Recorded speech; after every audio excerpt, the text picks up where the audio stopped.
Bonsoir à tous et bienvenue dans ce nouveau numéro de Droit de suite. Ce soir, nous parlons politique puisque les élus se sont réunis en congrès aujourd'hui. Il s'agissait entre autres de demander des compétences supplémentaires dans le cadre de la future collectivité territoriale martiniquaise, mais aussi de faire le point sur le développement du pays. Alors, pour en parler avec nous, deux invités ce soir sur ce plateau. Olivier Bérisson, bonsoir. Bonsoir. Vous êtes sympathisant Modémas. Oui. Avec Olivier Jean-Marie, cette fois, vous êtes citoyen martiniquais et vous vous intéressez à la politique de votre pays. Bonsoir. Alors, voilà donc pour cette analyse de Justin Daniel. Donc, on l'a vu, les élus ont passé un moment à tenter de justifier, en fait, la tenue de ce congrès. Alors, Olivier Jean-Marie, est-ce que pour vous, ce congrès était utile? Alors, chaque fois que les élus se réunissent pour discuter de l'avenir de la Martinique, de la prise de responsabilité supplémentaire, je pense qu'il y a un intérêt. Après, le grand absent de ce congrès-là, c'est encore une fois, comme tous les grands messes, c'est le citoyen. C'est-à-dire que je suis presque sûr que les citoyens qui ont eu l'occasion de regarder quelques extraits, s'ils ont eu le temps de regarder, parce que bon, le jeudi, c'est pas nécessairement une bonne date pour que les citoyens s'approprient les affaires publiques, je suis presque sûr qu'une majorité des citoyens ne comprennent pas ce qui se passe, quels sont les enjeux. Et il me semble aussi qu'on prend le débat un petit peu à l'envers, c'est-à-dire qu'on demande des compétences nouvelles sans expliquer ce qu'on veut faire avec, sans expliquer sa vision et sans construire donc la vision avec les citoyens.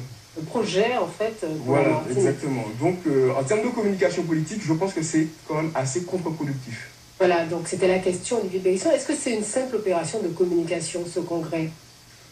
En tout cas, on espère que non.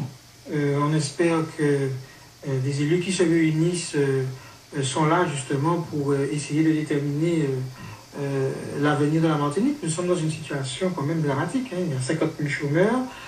Beaucoup de cerveaux s'en vont parce qu'ils ne trouvent pas moyen à s'exprimer, à créer. Beaucoup de jeunes ne croient plus à leur pays. Et donc ça, c'est grave. Donc nous, ce qui nous intéresse, c'est de voir comment on peut rapprocher des choses qui semblent opposées. Comment on peut rapprocher patrimoine et développement. Comment on peut approcher appropriation et développement. Et puis, il y a un thème qui n'est pas abordé et qui a toute sa place dans le débat. C'est le sujet de la réparation, parce qu'on voit bien qu'il y a un problème foncier, on voit bien qu'il y a un problème d'appropriation, on voit bien qu'il faut s'approprier les espaces maritimes, terrestres, etc. Donc, il y a certainement des canaux fiscaux qui peuvent entrer dans la démarche de réparation, qui permettraient d'être des outils justement moteurs de développement. Ça veut dire que la réparation n'est pas seulement bamoulage, mais ça peut être donner la possibilité fiscalement d'avoir justement des outils permettant justement la créativité, tout de suite. Est-ce que vous croyez que ça intéresse le citoyen? Vous savez, le citoyen, ce qu'il veut, c'est être tranquille, avoir un travail et pouvoir se projeter dans l'avenir, construire sa maison, faire des enfants, vivre, manger sainement, vivre le plus sainement que possible. Nous, qui faisons de la politique, nous sommes là pour leur donner les moyens. Parce qu'ils ne comprennent pas toutes les arcanes, toutes ces décisions juridiques, etc. Ça ne les intéresse pas. Ce qui les intéresse, c'est qu'on puisse donner un sens à l'avenir de leurs enfants. Alors, les politiques, justement, c'est à ce à quoi ils doivent répondre. Oui, alors, Olivier Jean-Marie, vous dites que le citoyen peut laisser de côté, qu'il ne comprend pas les enjeux. Malgré tout, ce sont des enjeux dont il faut débattre. Il faut un peu de transparence, des habilitations sur le transport. C'est un problème quand même crucial, central du développement de la Martinique. Alors, est-ce que pour autant, il ne faut pas que les élus se réunissent, en débattent, finalement en toute transparence, puisque c'est retransmis? C'est une bonne chose que ça soit retransmis. C'est une bonne chose que les élus se rencontrent. Mais il y a deux éléments, deux aspects dans ce congrès-là. Il y a l'aspect technique, je dirais, donc négocier en amont l'acte 3 de la décentralisation, donc ça c'est une bonne chose.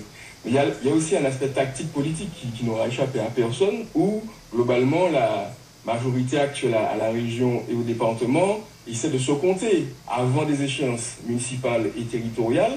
Donc c'est aussi une manière d'essayer de mettre à défaut l'opposition mini-RDM pour montrer à la population que peut-être qu'ils ne vont pas voter, ils vont s'abstenir sur des enjeux qui intéressent la population. Donc il y a ces deux aspects-là. mais on est encore dans la communication politique et on utilise en partie des enjeux institutionnels pour faire de la petite politique. Un peu comme ce qui s'était passé dans le cadre du débat 73-74, où aussi c'est la majorité de l'époque qui avait instrumentalisé le débat institutionnel pour en faire aussi donc, des enjeux de petite politique. Donc on n'a pas vraiment progressé depuis. On va rester sur ce terrain-là avant de parler du projet commun pour la Martinique, sur ce cadre de la représentation. Alors pour le fait, la représentation institutionnelle, la représentation participative, au Modemas, vous êtes quand même de fervents défenseurs de cette participation, de cette représentation participative. Est-ce que vous croyez qu'il faille aller dans ce sens-là? Est-ce que les citoyens martiniquais sont prêts à participer au débat? Parce qu'on le voit, il y a beaucoup de réunions à Sainte-Anne, au Prêcheur, etc. Et on se rend compte que finalement, les gens ne participent pas autant qu'on le souhaiterait, qu'il le faudrait en tous les cas. Ils ont l'impression, à juste titre, que leur participation est inutile. Ils ont l'impression qu'on ne les écoute pas, qu'on n'entend pas leurs préoccupations. Justement parce que les élus politiques sont préoccupés par leurs propres préoccupations politiciennes. Comment je vais être élu. C'est pas trop facile comme... non, pas du tout. Je peux vous dire que sur le terrain, c'est ce qu'on entend. Hein. Les gens ne croient plus que les hommes politiques pensent à la population, c'est-à-dire à l'intérêt général, mais ils pensent plutôt à l'intérêt particulier. Donc le citoyen se dit, je vais penser à mon intérêt particulier aussi. Je vais rester chez moi parce que j'ai quelque chose à faire, etc. Parce que justement, ils ne croient plus à l'intérêt général. C'est pour ça que lorsqu'on fait ce genre de congrès, il faut justement arriver à dépasser les passions, les rancœurs, les vengeances ou les préparatifs pour telle ou telle élection, mais véritablement entrer dans un projet. Et si, justement, on avait pris le congrès par un autre bout, c'est-à-dire qu'on était entré par le projet, avant de discuter de quel que soit le cadre juridique, mais on avait discuté de ce qu'on veut faire. Qu'est-ce qu'on veut faire pour l'agriculture? On sait qu'il y a un problème avec la banane. Qu'est-ce qu'on veut faire pour la culture? On sait qu'aujourd'hui, les métiers d'avenir sont dans la culture. Qu'est-ce qu'on veut faire pour le sport? Nous avons tout ici, nous avons des athlètes de haut niveau. Comment on les prépare? Qu'est-ce qu'on veut faire pour le transport? Qu'est-ce qu'on veut faire? C'est-à-dire que quand on fait une entité propre du transport, c'est pour faire quoi? Quel type de développement? Donc c'est ça qui intéresse les gens, pour savoir vers quelles études on dirige les jeunes, pour que les parents puissent encourager leurs enfants et qu'eux-mêmes soient motivés à réussir parce qu'il y a des perspectives d'avenir. C'est ça qui intéresse les gens. D'accord. Olivier Jean-Marie, est-ce que la critique n'est pas facile, là, plus difficile? Aujourd'hui, la démocratie martiniquaise est au ralenti. Elle est apathique, très clairement, mais ce n'est pas seulement à cause des politiques. Les citoyens ont aussi leurs responsabilités, et comme le disait donc, Olivier Bérisson, aujourd'hui les citoyens en fait, tracent une ligne d'horizon qui ne dépasse pas leur cercle familial ou amical, et le rôle des politiques c'est aussi de créer du désir de citoyenneté, de créer du lien, de faire les citoyens sortir de leur quant à soi. On peut les réconcilier avec la politique? Oui, on peut les réconcilier, mais on peut les réconcilier si on les associe dès le départ au projet. Je prends l'exemple du PADM, donc c'est le plan d'action du développement de la Martinique. Ça fait 1 an et demi qu'on nous en parle, et là, rapidement, au début du mois de juin, les ateliers ont été convoqués, les citoyens sont absents, donc ce sont des ateliers d'experts uniquement, et après, une fois que la vision a été établie par le président et par M. Chamoiseau, les ateliers vont enrichir cette vision-là, et après on va aller devant la population pour leur dire, voici ce qu'on a fait, et qu'est-ce que vous en pensez? Alors qu'il aurait fallu impliquer les citoyens par des méthodes qui existent, de tirage au sort, par volontariat, dès la conception de la vision, parce que si la vision de départ n'est pas partagée, la vision du projet justement dont Olivier parle, si cette vision-là n'est pas partagée, après on ne va pas arriver à mobiliser l'énergie donc des citoyens pour aller au-delà de leurs préoccupations familiales immédiates. Voilà. Très bien. Alors, moi, pour rebondir, nous sommes 2 Olivier, peut-être que c'est pour ça que ça concorde, mais pour rebondir, je pense qu'il y a aussi une discussion qui n'a pas lieu, c'est le statut du citoyen, le statut du bénévole. Parce que là aussi, je n'entends pas de proposition permettant justement aux citoyens qui veulent s'engager d'avoir justement une récompense, elle peut être fiscale, peut-être de tout ordre. Il y a une réflexion à mener, parce qu'il y a des gens qui s'engagent, qui mettent leur essence, qui mettent leur argent, qui mettent leur temps, au profit de d'autres qui ne le font pas. Donc il y a aussi quelque part un geste à faire envers les citoyens qui s'engagent, parce que je prends un cas, par exemple, l'effondrement qu'il y a eu à Soleil-Levant au François. Eh bien, il est connu, il est une autorité publique, que si on avait consulté les anciens qui vivaient là, on n'aurait jamais construit là, parce qu'ils savaient qu'il y avait des sources de l'eau qui coulait là. J'ai écrit, moi, sur le Saint-Esprit, par exemple, sur la zone de l'avenir, où, pareil, moi j'ai joué au football là quand j'étais enfant, l'eau va tomber là toute la... Donc on sait que il y a une zone à risque. Ça veut dire que les comités d'experts qui se réunissent, le premier expert, c'est celui qui vit sur le terrain. Et donc, il doit être associé. Très bien. Alors, allez-y. Oui, je voulais aussi rebondir dessus pour dire que on a parlé des élus qui doivent solliciter, je dirais, le meilleur du citoyen, pas seulement, je dirais, répondre à sa demande immédiate. On a parlé du citoyen aussi qui doit élargir sa vision, mais il y a un troisième acteur dont on ne parle jamais, ce sont les techniciens. Donc les techniciens qui sont dans les mairies, dans les collectivités locales aussi, je pense qu'on devrait aussi les interroger, on devrait aussi solliciter leur avis et qu'ils versent leur expertise au débat public.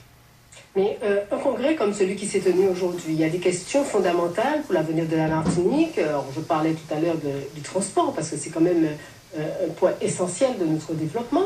Est-ce que, là encore, le citoyen, finalement, on ne doit pas lui présenter un projet fini, un projet qui puisse tenir? Est-ce que chaque citoyen ne peut pas avoir son avis sur comment, puisque l'idée, justement, c'est de mettre une autorité centrale, une autorité unique du transport. Donc, on ne peut pas demander à chacun son avis. Est-ce que la démocratie participative n'a pas des limites, finalement? Oui. Est-ce que ce n'est pas plus facile à dire? C'est ce que je veux savoir. Alors, la démocratie participative est un exercice difficile. D'accord? Donc, c'est clair que quand on s'engage et quand on parle de démocratie participative, on ne privilégie pas la facilité. Donc, c'est un exercice difficile et exigeant. C'est clair. C'est-à-dire d'impliquer le citoyen. Ensuite, vous avez pris l'exemple du transport, mais on peut prendre l'exemple de la collectivité unique aussi. On a voté en janvier 2010, d'accord? Donc la population s'est prononcée, a fait un choix en janvier 2010. On ne nous a jamais demandé, même pas informé correctement sur le mode de scrutin qui a été choisi par les parlementaires, par les élus, le mode de répartition, donc la division de la Martinique en 4 sections, d'accord? L'organisation en conseil exécutif et en assemblée. Donc tout ça a été fait un peu dans notre dos, sans même daigner nous expliquer correctement comment ça fonctionne. Il y a eu une grand-messe dernièrement, à la fin du mois de mai à Madiana. On ne savait pas si les citoyens étaient invités, si c'était les personnels, si c'était... Voilà, c'était pour présenter les derniers développements de la collectivité unique. Voilà, les élus municipaux. Et tout ça fait que quand on a une communication qui est confuse aussi, ça décourage le citoyen de toute implication. Donc, en plus, vous disiez c'est un vendredi matin, pas forcément où tout le monde peut... Voilà, on a un contre-exemple. Il y a eu un débat citoyen sur l'énergie, sur la transition énergétique, qui a été extrêmement bien mené par l'État. Comment ça s'est passé? Les citoyens ont été choisis donc par des instituts de sondage, ils ont été informés, ils ont reçu 15 jours avant un livret sur les enjeux, d'accord? Un livret qui a été rédigé par des experts, donc un livret équilibré, donc impartial. Ensuite, ils sont arrivés donc, sur les 500 qui ont été invités, je vois qu'il y en a 98 qui sont venus. Et les débats ont été de qualité parce que les citoyens ont été en amont informés. Aujourd'hui, les élus ne connaissent les citoyens qu'au moment des élections. La démocratie se résume au bulletin de vote. D'accord? C'est pas ça. On mérite mieux que ça. Et puis, il y a des systèmes, je pense, alternatifs à mettre en place. Vous avez, par exemple, quand vous devez être jury, on vous libère professionnellement. Je pense qu'il y a une réflexion à mener pour permettre à un citoyen d'être libéré de sa partie professionnelle pour pouvoir participer à un certain nombre de débats. Ça veut dire que des fois, le citoyen a envie de participer, mais il a l'impression, enfin, il n'a pas l'impression, il sera pénalisé, il va perdre une journée, et des fois, il peut même se faire licencier, etc. Donc, il faut qu'on ait un système permettant justement, de manière certainement par liste, en prenant la liste électorale, et dire sur certains de sujets, on convoque le citoyen et qui a obligation de venir. Je rappelle que, par exemple, quand un élu ne va pas voter pour les élections sénatoriales, eh bien, il est pénalisé. On lui donne une sanction. Moi, je pense qu'il faut avoir un arsenal permettant justement aux citoyens coûte que coûte, de participer.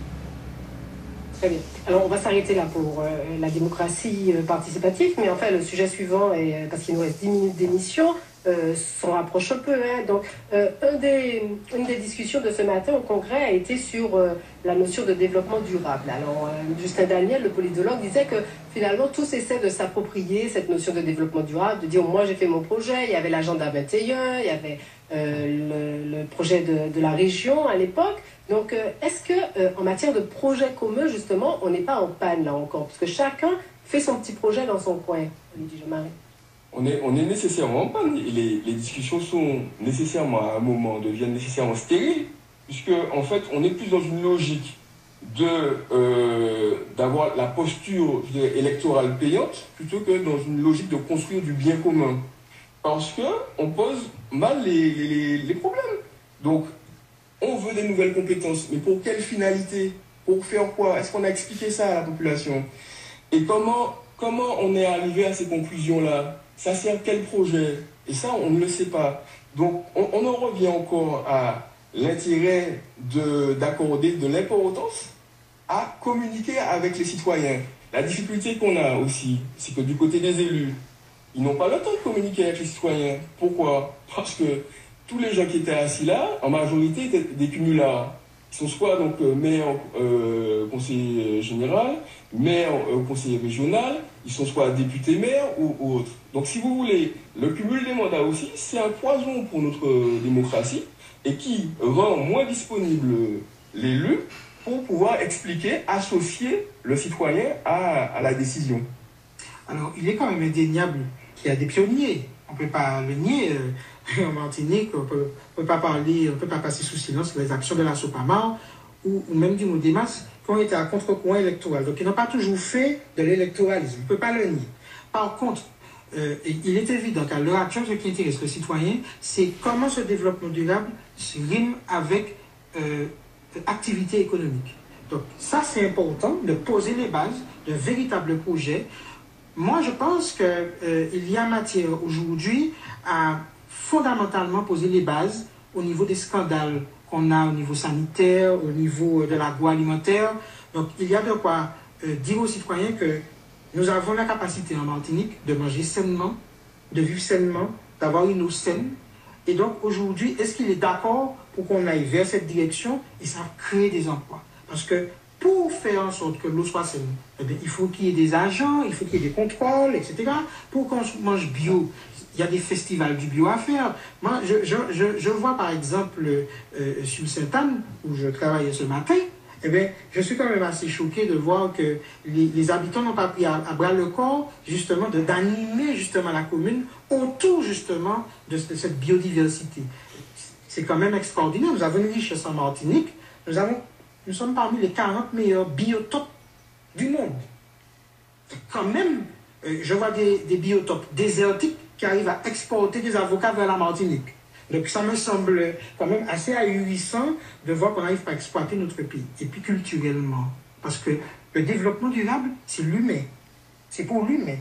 Donc culturellement, nous avons une jeune génération qui n'est pas prise en compte du tout. Moi, je veux parler du dancehall. Je veux dire qu'on fait la maison du Bel Air, je suis pour.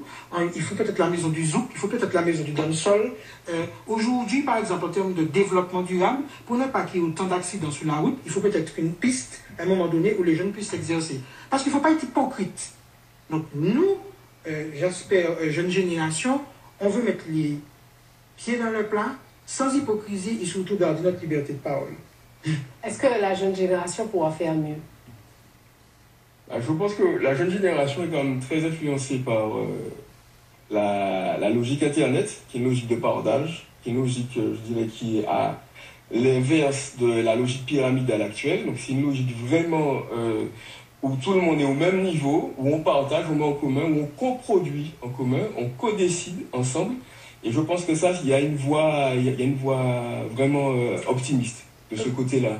Alors pour revenir sur le développement durable, il faut quand même aussi qu'on puisse mettre en accord ses actes et ses postures. C'est-à-dire que j'ai du mal à comprendre comment des élus qui se posent comme des champions de la biodiversité, ne prennent pas des positions franches, claires contre l'épandage aérien. D'accord? Et j'ai du mal aussi à comprendre pourquoi les citoyens ne se mobilisent pas plus contre l'épandage aérien, qui diffuse des produits qui sont toxiques. J'ai du mal à comprendre aussi que les citoyens ne prennent pas à bras le corps les difficultés de la santé. D'accord? Il y a eu ce matin une intervention de FO Santé, il y a eu les actions de la CGTM Santé aussi, qui sont légitimes. Et ils appellent régulièrement la population à manifester. Voilà, donc si vous voulez, ça fait partie aussi du rôle des politiques, de permettre aux citoyens de comprendre les enjeux, mais si même les politiques eux-mêmes ne se mélangent pas trop, prennent des positions qui ne sont pas claires, ça ne mobilise pas non plus la population. Je partage l'avis d'Olivier.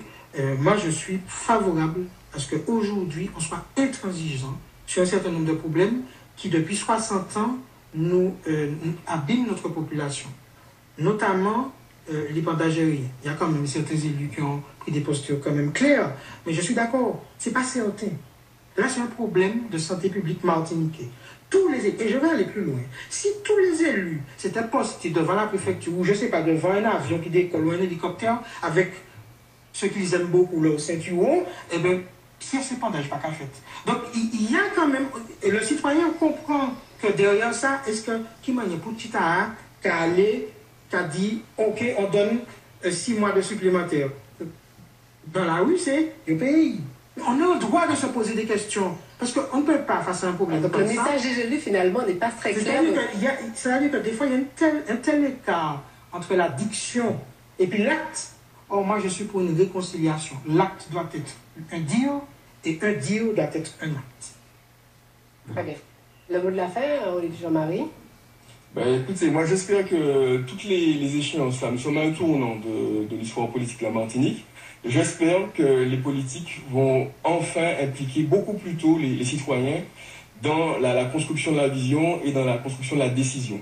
Voilà. Si en 1 minute, vous pouvez me dire, vous, jeune génération, qu'est-ce qui vous empêche aujourd'hui de parvenir? Est-ce que vous sentez un blocage pour arriver aux fonctions électives ou est-ce que, bon, finalement, ce sera facile ou pas? C'est plus difficile hors des partis traditionnels qui ont déjà leur appareil, qui ont déjà leur mairie, qui ont déjà donc des moyens. Donc c'est plus difficile, mais ça ne veut pas dire qu'on ne doit pas prendre le combat. Je vais même aller plus loin qu'Olivier, c'est même difficile à l'intérieur de certains appareils. Pour ma part, j'en suis parti. Ça permet d'avoir cette liberté de parole que j'ai aujourd'hui. Et puis, ça permet aussi de se sentir complètement décomplexé face à la population. Maintenant, c'est à la population de faire ses choix, de sortir des vieux réfrigérateurs et de prendre des neufs.